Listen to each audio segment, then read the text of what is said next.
Fala pessoal, tudo bem? Meu nome é Matheus Messias, eu sou o analista responsável aqui pela Auto Research e nesse vídeo eu quero fazer junto com você a análise de início de cobertura da Ambev, código na bolsa ABEV3. Para quem não sabe, uma análise de início de cobertura é a primeira vez que nós estamos fazendo uma análise completa, estamos começando a cobrir a empresa agora, a ação.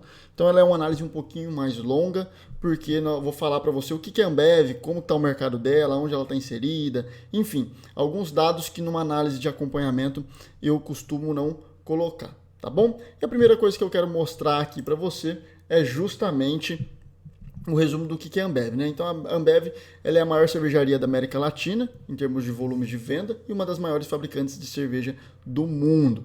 Ela basicamente vende cervejas e bebidas não alcoólicas. Já vou mostrar aí nos próximos slides quais são os principais produtos dessa empresa.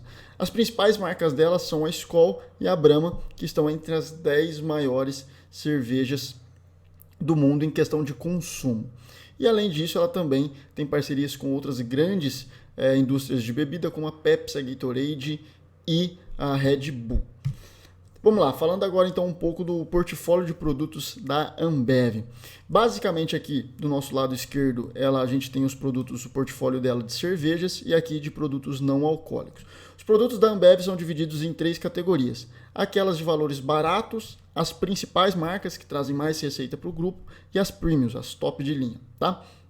Aqui não está atualizado porque a empresa não atualizou, mas as marcas baratas que a Ambev trabalha é a Magnífica, a Nossa e a Legítima, que são cervejas ali voltadas para o norte e nordeste do país. E na área de bebidas não alcoólicas ela não tem nenhuma.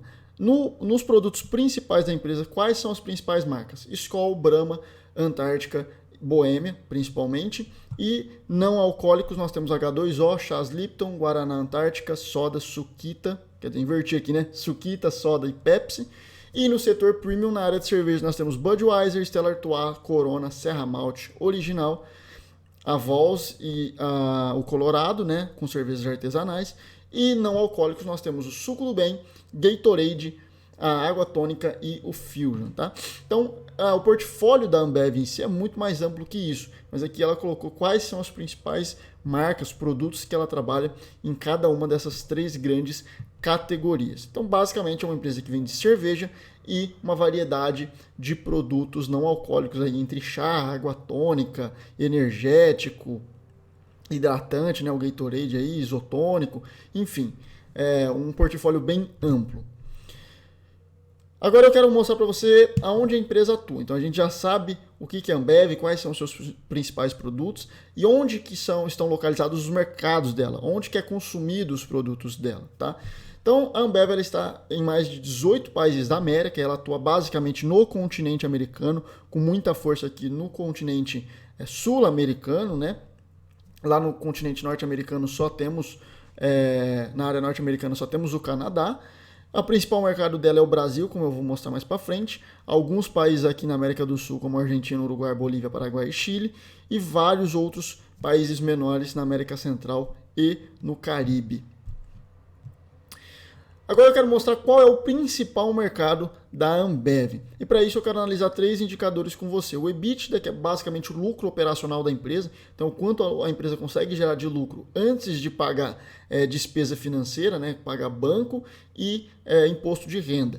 Então, do EBITDA, do lucro operacional da empresa, basicamente 56% vem do mercado brasileiro. Aqui cervejas em azulzinho e não alcoólicos em verdinho, né? E logo depois vem aqui a América do Sul, os países, aqueles 5 países da América do Sul que representando 23%. Já da receita dela, ou seja, de tudo que ela recebe de receita, 54% vem do Brasil e 21% da América Latina, aí, 14% do Canadá e 12% da América Central e Caribe. E do volume de cerveja, de produtos vendidos, 64% vem do Brasil, né? Então, de todo o volume que a Ambev vende, 64% é vendido aqui dentro do Brasil. Então, sem dúvida nenhuma, mostrando esses números, a gente consegue perceber que o principal mercado da empresa é o mercado brasileiro. E é justamente por isso que nos próximos slides eu vou fazer uma análise sobre o mercado da empresa e eu vou focar muito no mercado cervejeiro brasileiro, porque é o mercado que tem maior impacto no volume de venda delas, nas suas receitas e no seu lucro operacional, tá bom? Mas antes disso, eu quero conversar um pouco com você sobre posição acionária e governança corporativa. Então eu sempre brinco com as pessoas e falo, olha, quando você vai ser sócio de uma empresa, é sempre bom você saber de quem você está sendo sócio. Se a gente fosse virar sócio de uma empresa comum, uma limitada, com certeza você gostaria de conhecer de quem você está sendo sócio. A pessoa tem caráter, se não tem.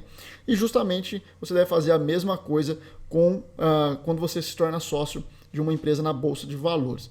Então, olhando aqui, o principal acionista da empresa é a Interbrew, que é uma subsidiária, uma filial da Bembev. Para quem não sabe, a Bembev é o maior grupo produtor de cerveja do mundo e os seus principais donos é o brasileiro Jorge Paulo Lema, Beto Sucupira e Marcel Teles, estão entre os homens mais ricos do mundo. Eles são donos indiretamente da Bembev, que é dono indiretamente da Interbrew, que é dona indiretamente da Ambev, tá bom? Depois nós temos a Fundação Antônio Zé Renner com 10% e uma outra empresa do grupo, que é a Ambril, que com 8%. E 28% aproximadamente da empresa está na Bolsa de Valores.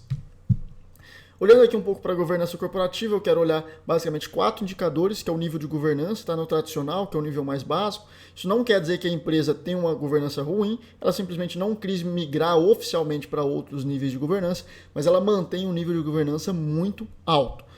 O free float dela, gente, o que é free float? É a quantidade de participação da empresa, do capital da empresa que está na Bolsa de Valores disponível para a gente comprar. Então, se eu quisesse, obviamente, tivesse dinheiro, eu poderia me tornar hoje sócio de 28% aproximadamente da Ambev, porque essas ações estão aí na Bolsa de Valores para todo mundo comprar. O tag along é de 80%. O que é o tag along? É o valor mínimo que um acionista minoritário, eu e você, deveríamos receber caso o controle da empresa seja vendido para outra empresa. Como assim? Imagina que vem lá uma outra cervejaria, a Heineken, vem e fala, olha, eu quero comprar a Ambev da Interbrew e da Ambril, e oferece R$10 por ação. Eles teriam que oferecer para nós, investidores menores, que somos donos desse 28% aqui, no mínimo R$8, tá? Não é a melhor porcentagem do mercado. A melhor porcentagem do mercado é um tag along de 100%, ou seja, você receberia o mesmo valor que os controladores, mas ainda assim é aceitável, tá? É o valor mínimo do mercado. Distribuição de dividendos é no mínimo 40%, isso está no estatuto social da empresa, e a estrutura administrativa da Ambev está categorizada como excelência corporativa na Bolsa de Valores. É uma das empresas mais bem geridas da Bolsa. Falando agora um pouco do mercado em que a Ambev está inserido. É muito legal você entender qual é o contexto que a empresa está inserida de mercado, porque você consegue ver crescimento, concorrência, como que realmente a empresa se posiciona diante do mercado dela. Então o Brasil é o terceiro maior produtor de cerveja do mundo, atrás de China e Estados Unidos apenas. É um mercado altamente dependente da demanda nacional, então a gente não é exportador, tudo basicamente o que a gente produz é consumido dentro do país. As principais variáveis que têm impacto nesse setor são a renda per capita disponível, que é o quanto que sobra para a pessoa depois de ela pagar o custo de vida dela. Porque aí sim ela vai num bar, num restaurante, tomar um refrigerante, tomar uma cerveja. Então isso tem um impacto muito grande no consumo de cervejas e refrigerantes no país. E o PIB, por quê? Porque já é um mercado muito consolidado, já é um mercado que não vai crescer muito mais que o PIB, tá? Ele não tem um espaço aí enorme para crescer. Então o PIB tem uma correlação direta aí com o mercado de cerveja no país. Nos últimos anos aconteceu o aumento da concorrência, com o maior investimento da Heineken aqui no Brasil e a fragmentação do mercado, principalmente no setor premium. Então nos últimos anos aí começou a ter um aumento muito grande de cervejas artesanais, que são aquelas cervejas com um valor mais alto, com um sabor diferenciado, enfim. E como eu vou mostrar lá na frente, o custo para você abrir uma cervejaria artesanal é menor, começou a pipocar um monte de cervejarias ao longo do país. Nos últimos anos houve uma estagnação da produção de cerveja no país, justamente devido à recessão econômica. Então, como o mercado é muito ligado ao PIB, o PIB nos últimos anos vem patinando e o mercado de cerveja acompanha ele, tá bom? Outros dados aqui, cervejas premium artesanais crescendo 2 dígitos ao ano. Então, como é um mercado que é muito pequeno ainda, lá embaixo eu vou falar sobre isso, ele consegue crescer muito. Mas isso também mostra para nós uma tendência, né? Se está tendo um crescimento absurdo de 25, entre 25% e 30% ao ano, quer dizer que a mudança do consumo de cerveja está acontecendo no país. Então as pessoas às vezes estão preferindo consumir mais cervejas artesanais e é justamente isso que esse indicador mostra. Mas ainda as principais empresas do mercado, né, são Ambev, Heineken e Grupo Petrópolis, nessa ordem aí, primeira, segunda e terceira. O Grupo Petrópolis, para quem não sabe, é o dono da Itaipava, a principal marca deles, tá? Mas Ambev e Heineken juntas detêm 80% do market share, né, da participação de mercado no país. E como eu mencionei aqui em cima, as cervejas artesanais representam de 1 a 2% do mercado. Então, bem pouquinho ainda, por isso que elas conseguem crescer bastante. Mercados mais consolidados, como a cerveja de alto consumo, onde tem Skol, Brahma, Bohemia, Antártica, a Itaipava, é mais difícil crescer nesse ritmo, obviamente. O mercado de cerveja ele basicamente é estruturado em 3 segmentos. O low-end, que são aquelas cervejas baratas e de baixa qualidade, Glacial, Skin, enfim, outras marcas, Bavária. As mainstream, que são cervejas de alto consumo, então nós temos a Skol, a Brahma, a Itaipava, são as marcas mais famosas, e as high-end, que são aquelas cervejas premium e artesanais. Então Budweiser, Heineken, Colorado e tantas outras marcas aí que existem no mundo das cervejas artesanais. E para acabar aqui a análise de mercado, mais 4 pontos. O aumento de vendas off-trade nos últimos anos. O que é off-trade? É venda em supermercado. Por que isso aconteceu? As pessoas, a gente passou por uma recessão, as pessoas ou perderam seus empregos ou tiveram diminuição na sua renda e ao invés de sair para comer e ir num bar, elas, como é para economizar, consumiam cerveja e refrigerantes em casa. Então aumentou aí o consumo de cerveja através de supermercados e diminuiu em bares e restaurantes. A empresa com maior distribuição no Brasil é a Ambev, com mais de 1 milhão de pontos, e é um mercado que sofre com alta carga tributária, chegando a ter um impacto de 56% no preço final do produto. Então esse é o panorama aí geral de como é o mercado principal da Ambev, que é o mercado cervejeiro brasileiro. E agora eu gosto de analisar também qual é o potencial de crescimento desse mercado e como vem vindo, né, o crescimento desse mercado nos últimos anos. Como eu mostrei para vocês, o mercado cervejeiro ele é muito atrelado ao PIB brasileiro. Então eu coloquei aqui um gráfico que mostra o PIB brasileiro nos últimos 11 anos e dá para a gente perceber que a partir de 2010 o nosso PIB simplesmente só vem caindo, passando ali pela pior recessão da nossa história 2015 e 2016 e nos últimos 3 anos patinando aí, a gente não está conseguindo avançar com muita rapidez. Então, automaticamente, o que acontece com o setor cervejeiro? Ele também sofre, né? Então aqui um gráfico mostrando o volume de bilhões vendidos nos últimos anos. Uma queda expressiva aí de 2016 a 2018, estagna nos 13 bilhões de litros, sobe em 2019 um pouco, né? Para 13,3 bilhões, mas aí vem o coronavírus agora em 2020, com certeza deve ter um impacto aí grande no consumo e na venda de cerveja. Então você percebe que é um setor que tem sofrido nos últimos anos, não é um setor que tem crescido, muito pelo contrário, tem sofrido retração e andado de lado aí junto com o PIB brasileiro. E agora analisando o crescimento da empresa, né? Quando eu olho o crescimento de empresa, eu gosto de olhar 3 indicadores: volume, receita e patrimônio. Então, começando pelo volume, a gente vê aqui que o volume das vendas da Ambev também estão caindo. Cerveja Brasil aqui, esse aqui é uma apresentação que eu peguei no final do ano passado, do terceiro trimestre, mas a tendência é a mesma até agora 2020. Então, uma queda no volume de cervejas do país. Então, como a Ambev é a maior empresa do mercado, automaticamente ela vai acompanhar o mercado. Se vende menos cerveja, ela também vai acabar vendendo menos cerveja. Olhando o patrimônio líquido, a história já é diferente. Então a empresa ela conseguiu aumentar o seu patrimônio líquido nesses últimos anos. O que é patrimônio líquido, gente? É a riqueza dos sócios. Na teoria, se a Ambev vendesse tudo que ela tem e pagasse tudo que ela deve, é o tanto de dinheiro que ia sobrar para nós, acionistas da Ambev. E quanto mais isso cresce, mais rico a gente fica. Isso mostra uma força competitiva muito grande da empresa, passando aí por anos muito difíceis e ela continua crescendo o seu patrimônio líquido. Outro indicador é a receita, tá? Então, num nível bem menor aqui, você percebe que o ritmo de crescimento da receita da empresa não mantém o mesmo ritmo do patrimônio líquido, mas você percebe que continua crescendo, mostrando aí que a Ambev ela tem força competitiva, mesmo diante de um cenário desafiador, ela consegue continuar crescendo. Agora eu quero analisar com você o mercado, a concorrência no mercado da Ambev. Então eu separei aqui nos 3 principais mercados dela: cerveja barata, intermediária e premium. Na verdade não é o mercado dela, mas é o mercado de cerveja, né? E fiz as minhas considerações aqui. Então, na minha visão, no setor de cervejas baratas, a concorrência é baixa, porque a Ambev não atua nesse mercado, tá? Então, ela tem lá aquelas 3 cervejas, a nossa, a legítima e a magnífica, mas elas são muito bem localizadas para atender uma região muito específica do país. Ela não atua no consumo de massa de cervejas baratas, então por isso que eu coloquei que a concorrência aqui é baixa. Agora, no setor intermediário, que é onde a Ambev ganha muito dinheiro e vem a principal fonte de receita dela, a concorrência já está média aí. A Heineken nos últimos anos vem chegando com bastante força, mas aqui eu não olho nem a força da concorrência. Eu estou olhando a quantidade de players que tem no mercado.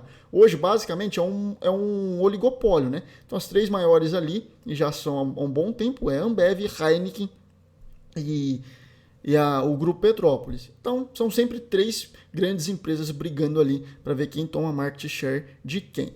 E no setor premium, falando aqui, analisando em quantidade de cervejarias, aí a concorrência já é alta, porque já tem muita cervejaria artesanal abrindo aí por todos os cantos do país.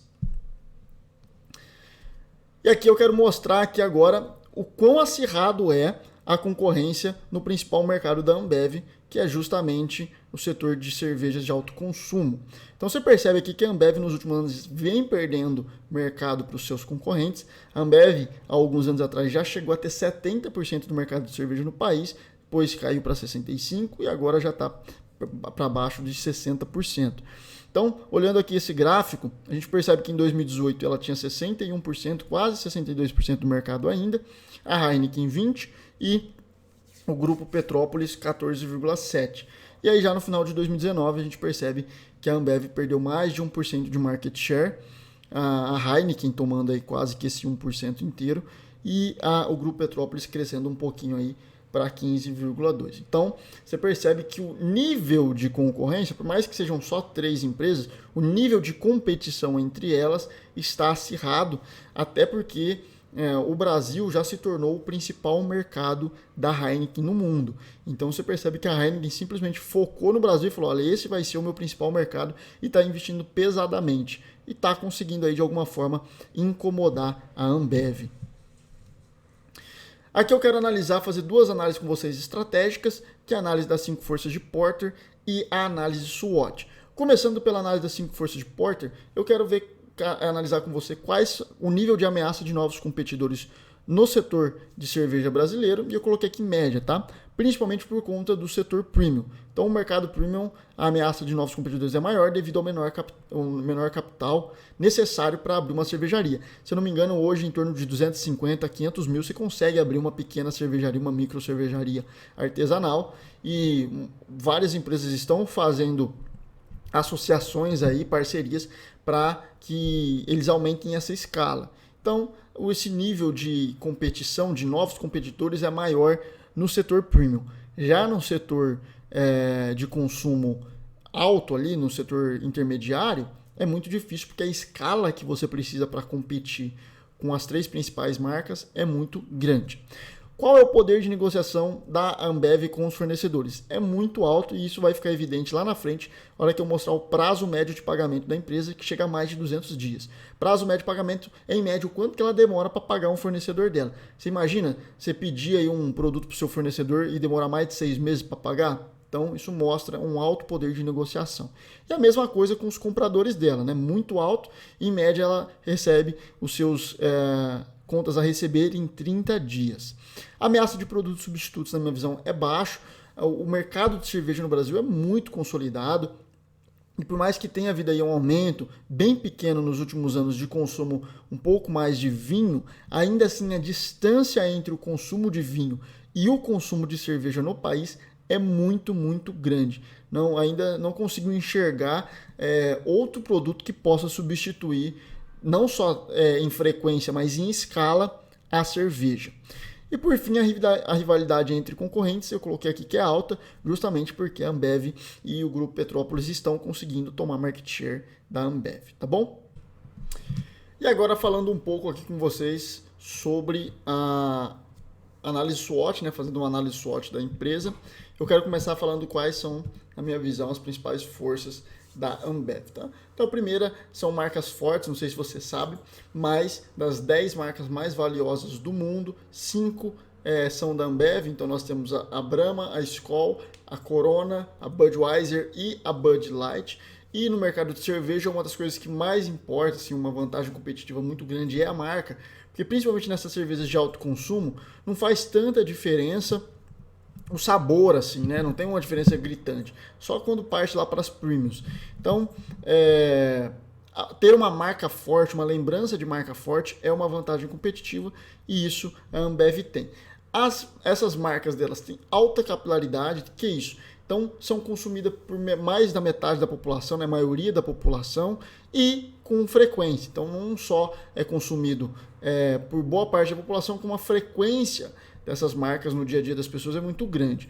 A Ambev tem uma grande rede de distribuição, isso para quem distribui bebidas obviamente é uma vantagem competitiva, uma força. Então, para você ter noção, a Ambev tem 1 milhão de pontos de venda, enquanto a Heineken, que é o segundo lugar, tem 700 mil. Então é quase 50% a mais, né, maior o tamanho da rede de distribuição da Heineken em relação à sua concorrente. A equipe de gestão da empresa é muito consolidada, muito sólida. Eu gosto muito do modelo de gestão da empresa, focado em custo, em eficiência, levantar a gente de dentro, uma cultura muito forte. E também uma força é que ela é a subsidiária da maior cervejaria do mundo, que é o grupo AB InBev. As principais fraquezas da empresa, na minha visão, são estratégia de comunicação e branding e estratégia de portfólio. Essas duas coisas conversam muito. E por que eu acredito que essas sejam as principais fraquezas da Ambev? Porque imagina, como que uma empresa que tem as maiores marcas do mundo, com alta capilaridade e frequência de consumo, a maior rede de distribuição no país, uma equipe de gestão consolidada e ainda sendo filial, tendo um background ali da maior cervejaria do mundo, como que uma empresa dessa consegue perder mercado para suas concorrentes? E na minha visão é justamente isso aqui.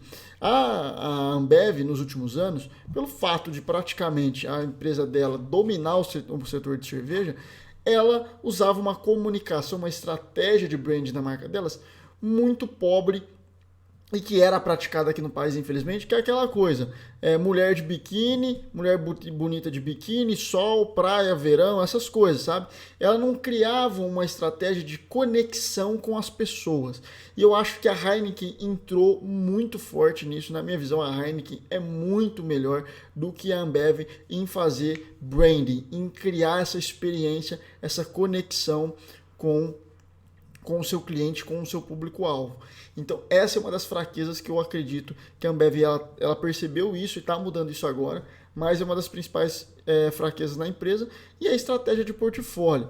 Justamente por não ter uma comunicação eficiente, eu acho que foi uma estratégia errada da Ambev começar a fabricar um monte de tipo de cerveja, não só de tipo de cerveja, mas também de embalagem. Então ela começou a fabricar tudo e qualquer tipo de embalagem, então tinha 300 tipos de embalagem de Skol, de Brahma, e além disso aumentar os custos, dar mais trabalho, isso acaba também, na minha visão, confundindo mais o consumidor do que ajudando ele a decidir o que comprar na hora. A Heineken não. A Heineken ela manteve um portfólio mais enxuto, mas como ela sabe trabalhar muito bem as marcas dela, fazer um branding, criar essa conexão, as pessoas acabam consumindo mais ela. Então essa é a minha visão das fraquezas da Ambev nesse momento. Em relação às oportunidades, eu acho que a Ambev já está aproveitando elas, quer desenvolver novos mercados de bebida, então ela já percebeu que em mercados maduros as pessoas acabam consumindo outros tipos de bebida. Então ela lançou aí a GT Sense, eu não lembro se é isso mesmo, agora no carnaval, que é tipo uma gin tônica com sabores e tal. Então ela está experimentando aí, está tentando ser uma pioneira em desbravar esse mercado aqui no país. E A segunda oportunidade que eu acho que a Ambev também está aproveitando é de desenvolvimento de tecnologias voltada para a área de vendas e logística, e eu acho que nesse ponto a Ambev está na frente. Ela já está aí, principalmente com o Zé Delivery. Enfim, ela tem batido e investido muito forte nisso. Eu acho que ela pode se destacar nessas oportunidades do mercado. E as ameaças do mercado são o crescimento da concorrência, ou seja, Heineken e Grupo Petrópolis continuar tomando market share da empresa, a mudança no comportamento de consumo, então as pessoas começarem a brigar muito do setor mainstream ali das cervejas intermediárias para as cervejas artesanais, se bem que eu acho que isso não vai acontecer muito, vai demorar para esse processo acontecer no país, mas se manter e esse processo for acelerado, isso pode trazer algum prejuízo para a Ambev.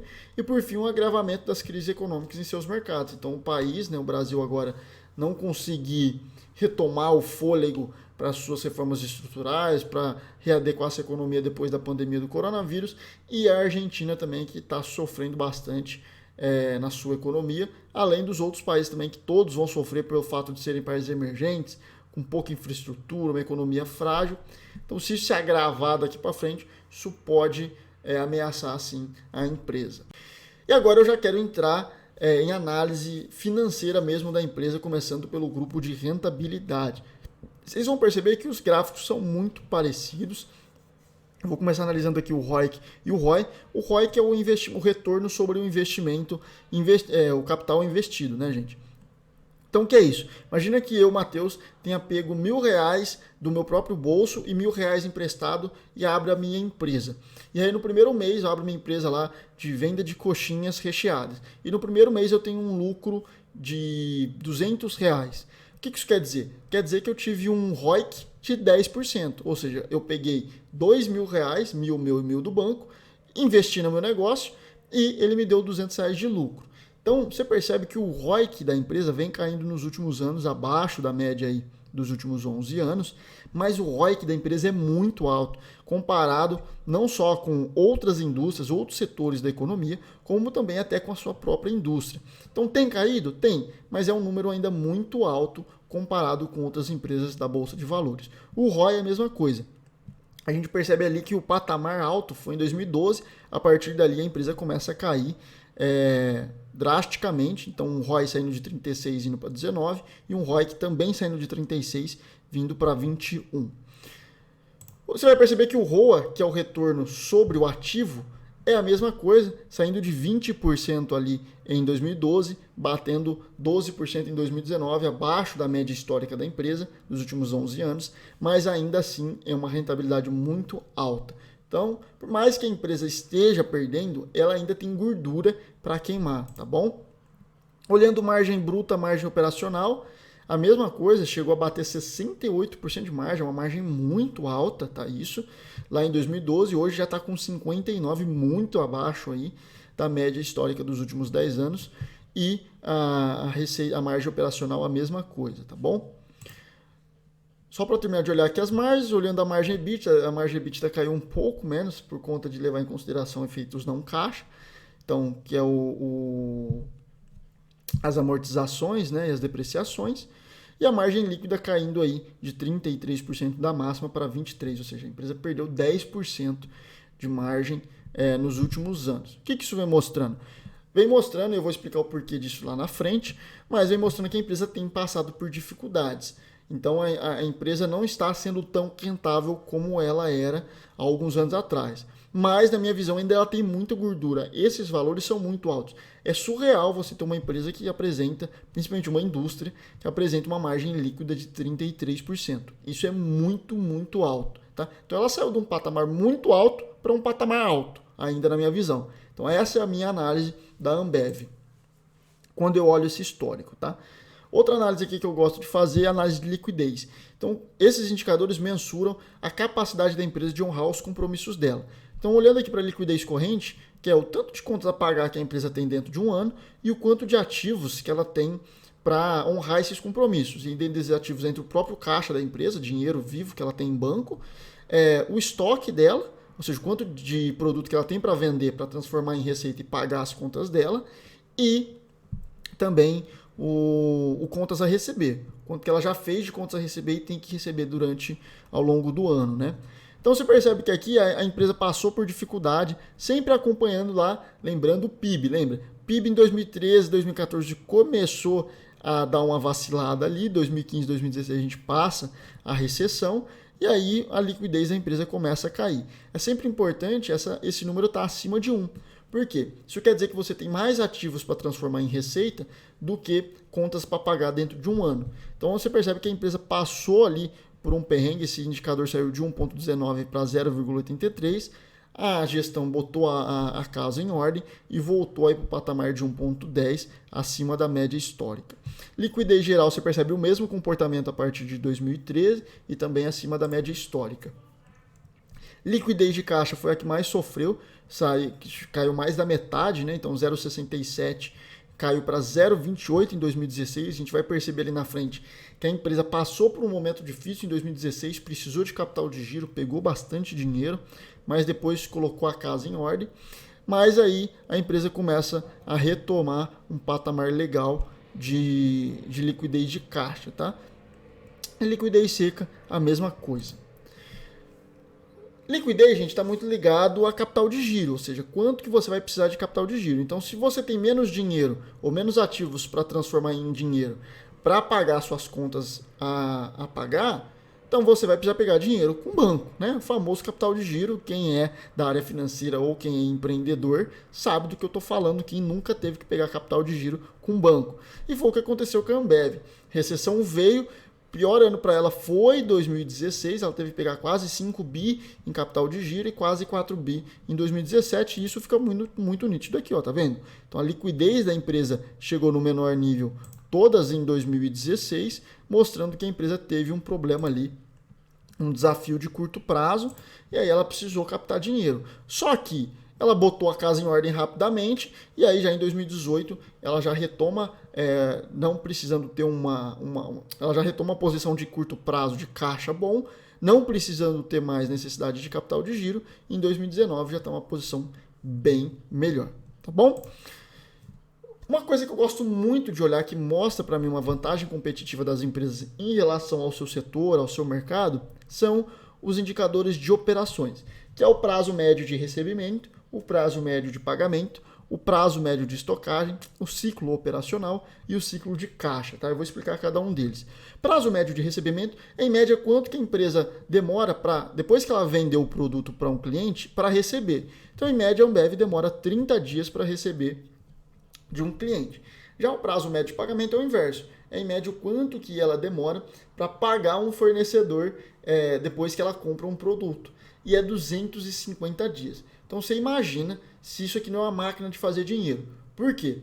Imagina você comprar, sei lá, um celular por R$4 e... Por R$4 não, desculpa, por R$400 e falar para a pessoa que você vai pagar só daqui 8 meses. E aí você vender esse celular, sei lá, por R$1.000 e falar para a pessoa que ela tem que pagar em 30 dias. É basicamente isso que acontece com a Ambev.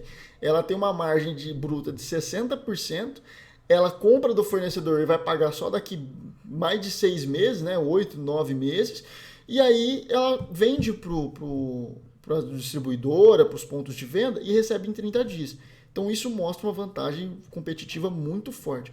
Eu gosto de olhar esses 3 indicadores como poder de vantagem competitiva da empresa em relação ao seu mercado. Então, margem bruta alta, prazo médio de pagamento alto e prazo médio de recebimento baixo. O prazo médio de estocagem é 90 dias, tá? Então, em média, o estoque fica 90 dias na empresa, ela tem que renovar o estoque dela, e o ciclo operacional dela é de 21 dias. O que é isso? É o tanto que demora para a Ambev receber. Ela pediu a mercadoria, recebeu a matéria-prima, produziu cerveja, vendeu a cerveja e recebeu o dinheiro dos seus clientes. Então, geralmente demora 120 dias para todo esse processo acontecer. E o ciclo de caixa negativo significa que a empresa tem uma vantagem aí nas operações, no fluxo de caixa dela. Por quê? Olha, ela consegue, como eu falei, fazer o pedido, receber a matéria-prima, produzir a cerveja, vender, receber do seu cliente e ainda vai faltar 130 dias para ela ter que pagar o fornecedor dela. Então isso traz um conforto de caixa gigante para a empresa, que é o caso aqui da Ambev, tá bom? Outros indicadores que eu quero mostrar para você agora são os indicadores de endividamento. Como eu já mostrei lá, a empresa vinha caindo bastante o endividamento dela, chega a recessão, aumenta, bate no pico de 5 bilhões, só que depois a empresa já regulariza essa situação a partir de 2017 e hoje está abaixo da média dos últimos 10 anos. Isso é a dívida bruta, tá? A dívida líquida, o que é a dívida líquida? É o quanto que você está devendo, tá? Menos o seu caixa. Então imagina que aqui na minha empresa eu estou devendo lá para o banco R$1.000, mas eu tenho R$2.000 parado aqui no meu caixa. Então a dívida líquida é o quanto que eu devo para o banco, menos eu tenho parado em caixa. Nesse caso, quando a dívida líquida é menor, é positivo. Quer dizer que a empresa tem mais caixa do que dívida. Isso é muito difícil de acontecer. Então, isso mostra aqui que é uma empresa que não é endividada. E você percebe que quanto mais negativo fica, quer dizer que a empresa tem mais caixa do que dívida.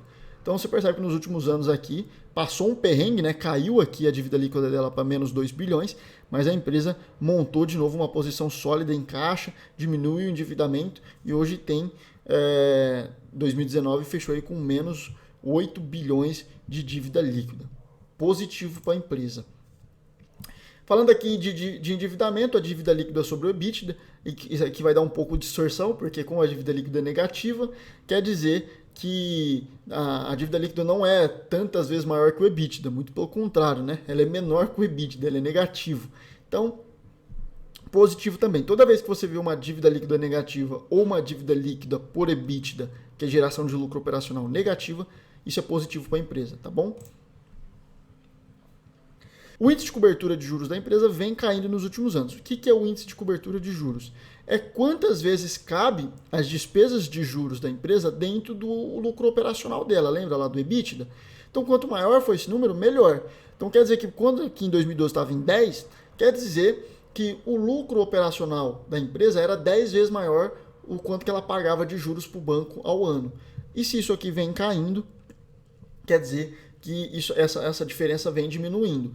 Isso é ruim? É, mas ainda assim são números altos, tá? Para mim, um índice de cobertura de juros aí na casa acima dos 3%, 3% não, 3, 4% é bom. Você imagina, a empresa tinha 10%. É um negócio surreal, muito acima da média do mercado. Então era uma empresa que está passando por problemas, mas ainda assim continua com indicadores muito bons. Outro indicador aqui é a dívida bruta sobre o patrimônio líquido. Isso mensura o quanto que a empresa tem de dívida em relação à riqueza dos sócios, quanto do nosso patrimônio, meu e seu, está comprometido com dívida. Você vê que é muito pouco, né? Então, só 5% do patrimônio líquido, da riqueza dos sócios, está comprometida com dívida. É uma empresa muito pouco endividada em relação ao seu tamanho. E o endividamento geral aqui, mais uma vez mostrando o caminho da recessão. Aumentou nos anos de recessão, depois a empresa regulariza e está abaixo aí da média dos últimos 10 anos. E por último, o endividamento de curto prazo. Então, isso aqui é legal a gente entender, porque se o endividamento de curto prazo começa a mostrar uma curva aqui ascendente, né? Se isso aqui estivesse fazendo uma curva ascendente, eu ia me preocupar. Quer dizer que a empresa está pegando muito endividamento para pagar em curto prazo. Isso é ruim, isso pode trazer problema de insolvência, a empresa pode não dar conta de pagar. Então, de todos os endividamentos que a empresa tinha, hoje só 21% é de curto prazo, os outros 79% é de longo prazo. Você percebe que aqui no ano da crise isso aumentou bastante, saiu de 36, foi para 67, deu uma caída para 52, mas ainda se manteve num patamar alto. E aí agora em 2019 cai para 21%, bem abaixo da média histórica, de 43%. E o último indicador que eu quero mostrar na área de endividamento é a despesa financeira sobre dívida bruta. Pô, Matheus, como assim? Como que uma despesa financeira, ou seja, o quanto de juros eu pago para o banco, é maior do que a própria dívida que eu tenho para o banco? Isso não existe, certo? É porque a empresa, como ela é uma empresa internacional, ela opera muito com derivativos, faz hedge de investimentos, hedge de operação, hedge de fluxo de caixa, enfim, a empresa opera muito derivativos para fazer o hedge. O hedge é a proteção cambial, tá? Das suas operações e principalmente porque os custos da empresa são em dólares. Então, isso faz com que no balanço ela tem uma despesa financeira alta quando existe uma perda muito grande com hedge em derivativos. Então, por isso que causa essa distorção aí da despesa financeira dela ser acima da dívida bruta. Mas como todos os outros indicadores mostraram que é uma empresa financeiramente conservadora, né, tem pouca dívida, eu não me preocupo muito com esse indicador, tá bom? Agora, olhando um pouco o histórico dos múltiplos da empresa. Você percebe que o histórico de múltiplo aqui da empresa sempre andou ali na casa dos 20, 25, o PL de 20, 25, né? Então, já é meio que um padrão do mercado aí. A empresa, obviamente, em uma situação de normalidade de mercado, ela sempre fica entre esses valores. Teve aqui uma distorção em 2017, mas olhando o resto aí se percebe que a média é próximo de 23. Hoje ela está um pouco abaixo do PL histórico dos últimos 10 anos. O preço-valor patrimonial, que é o valor patrimônio líquido dividido por ação e o preço sobre esse indicador, você percebe que vem caindo, tá? Então o que acontece? O preço da ação basicamente permanece o mesmo, né? Está num nível muito flat nos últimos anos, só que o patrimônio líquido da empresa continua crescendo.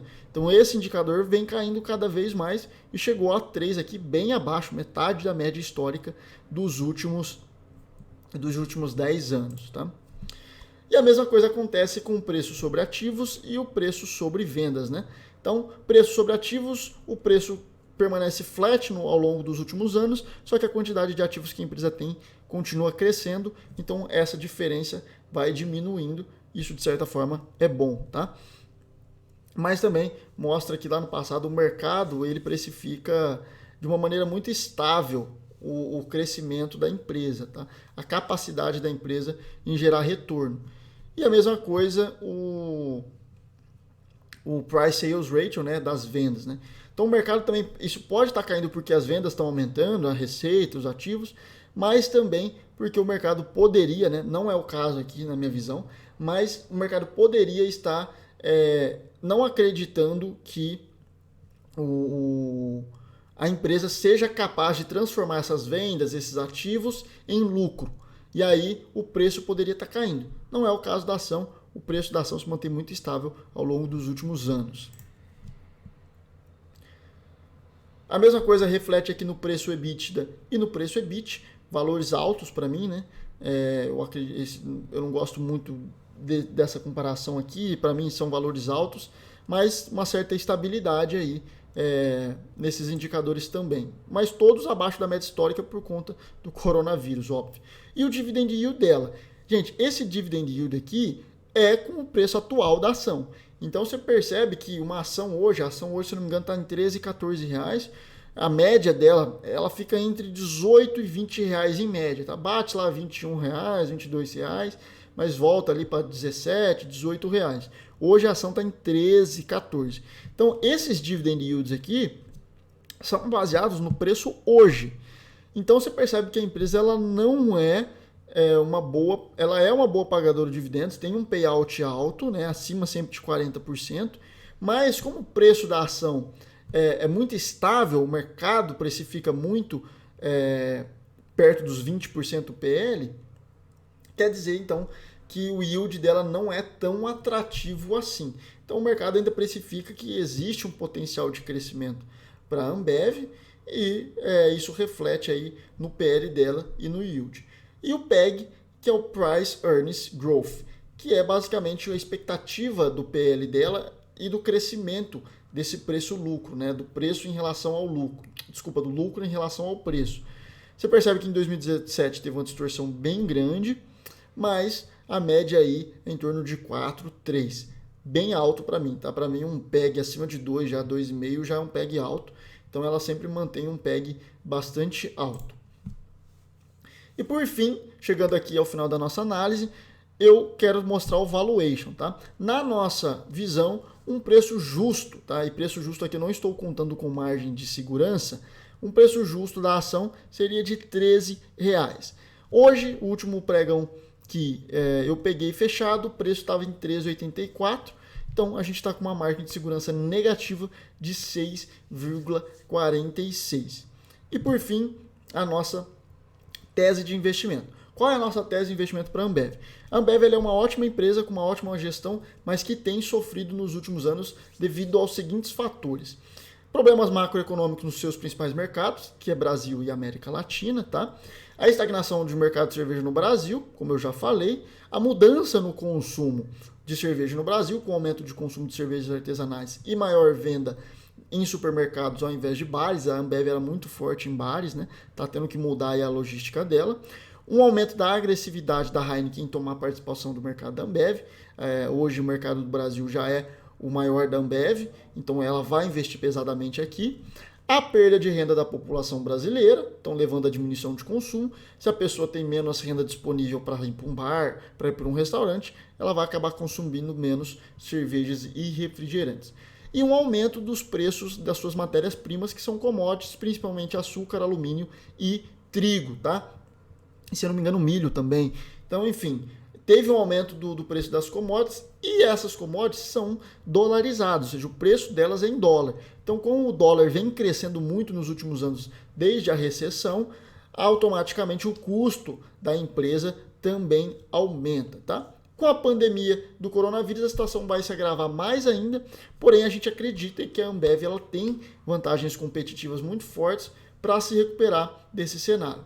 Só que eu acredito que isso vai acontecer de um médio e longo prazo. Quando eu falo médio prazo, eu estou falando acima de 5 anos. Então, na nossa visão, nos próximos 5 anos, eu acredito que a Ambev ainda vai continuar sofrendo com concorrência, com problemas macroeconômicos nos seus principais mercados, com mudança de consumo. Eu acredito que até ela se ajustar, até o câmbio ficar um pouco menos volátil, enfim, vai demorar aí nos próximos 5 anos, tá? Mas nos próximos 10 anos, se a gente estiver olhando para o longo prazo mesmo, a minha visão é de boas perspectivas para a empresa. Então, qual é a nossa recomendação? Se você é um praticante do Value Invest, eu sempre gosto de colocar 2 recomendações para 2 perfis de público. Então, para o Value Investing, para aquele cara que gosta de analisar o preço da ação, a minha recomendação hoje é neutra. Por quê? Porque o preço de entrada, nós acreditamos que o preço ideal seja R$11, tá? Então, se você, para a gente ter uma margem de segurança boa, se a nossa análise não estiver tão correta assim, eu gosto de ter uma margem de segurança, nesse caso aí de R$2 por ação. Então, eu esperaria bater R$11, porque eu acho difícil agora. E para quem faz preço médio, gente, preço médio é comprar a ação independente do preço, fazer ali aportes mensais, não se importando com o preço da ação, tá? Tem muita gente que está aderindo a essa modalidade. E para nós, se você faz preço médio, compre a empresa, porque para perspectivas de longo prazo, a nossa visão é positiva. Tá bom? Então é isso, eu sei que foi um vídeo bastante longo, mas é um vídeo onde a gente faz aí uma cobertura geral da empresa, mostrando o histórico de vários indicadores para você, mercado, enfim. Eu espero que você tenha gostado. Se tem alguma dúvida, deixa o comentário aqui embaixo. Até a próxima análise.